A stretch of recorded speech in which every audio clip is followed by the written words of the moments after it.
My coworker ranted that I cheated weight loss. HR punished me, and the head of HR stepped in. I came back to work after a month on emergency leave, still sore but alive. A new doctor did an MRI during a routine visit, found a mass, and I was in surgery within 24 hours. They took out an 18-pound benign tumor that had been crushing my organs. I was about a week from organ failure. I woke up scared, grateful, and smaller. Right now, my numbers look fine, and I breathe easier. On the outside, the biggest change was size. I went from XXL to a medium almost overnight. No one on my medical team saw a change like that coming, but it happened, and I'm lucky. I expected people to ask about it at work. I had a simple line ready. Emergency surgery. I'm okay. Most people nodded and moved on. One coworker didn't. Her name is Aubrey. On my first day back, Aubrey walked up to my desk and smiled like we were friends. She said she wished I had come to her to lose the weight instead of taking the easy way out. She said I would gain it all back and she'd be waiting. I knew she called herself a health coach and pushed advice on everyone. I didn't think I'd be a target. Then she asked why I chose to get butchered instead of putting in hard work. I said I had emergency surgery to remove a tumor. She rolled her eyes and told a coworker I just didn't want to admit it. Week 2, near closing time, she showed up at my door in gym clothes. She said she could go with me if I was afraid to go to the gym alone. My surgeon still hadn't cleared me to lift my kid, carry laundry, or climb a full flight of stairs. I said no. She said I was lazy and the weight would come back. She left like she had won something. The next day I missed a meeting for a follow-up. Aubrey used the meeting to rant about me. People later told me she said if I couldn't commit to weight loss, I couldn't commit to my job. HR flagged it and called for a red flag mediation. At our company, that kind of meeting can count against your bonus. I had no idea why I had to sit down with someone who kept harassing me. At the mediation,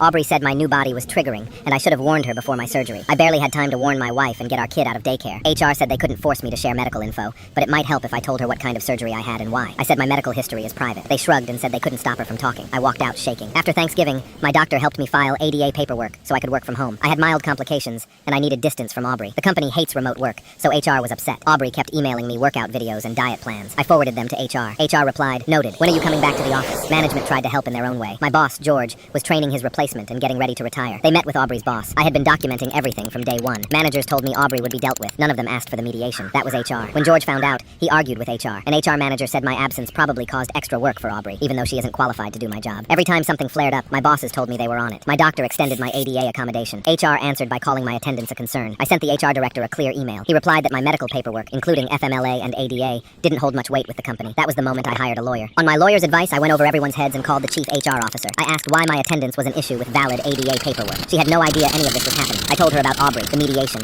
the emails, and the director saying medical documentation didn't matter. She asked to meet with me and my lawyer right away. In the meeting, she listened, took notes, and looked furious. She offered extended paid medical leave so I could recover and said Aubrey's behavior would be dealt with swiftly. For a while, everything was quiet. I heard the HR staff who ran the mediation and pushed write-ups were let go. Aubrey wasn't fired, they said, because HR had misled her, but she was put on a strict performance plan. I focused on healing. Then one weekend, my doorbell rang. Aubrey was on my porch with 2 women I'd never seen. She said she was worried about my physical and professional health and wanted to demonstrate workouts, bring supplement samples, and talk about a career opportunity. She had fallen deep into an MLM. My mother-in-law was visiting and answered the door. She told them to leave and shut it. They left fast. I emailed my lawyer and the chief HR officer and sent them a timeline of the visit. Security and legal followed up. Aubrey is no longer with the company, and I stayed on leave to finish my recovery. Now some friends are saying I ruined her career by reporting her. Was I wrong?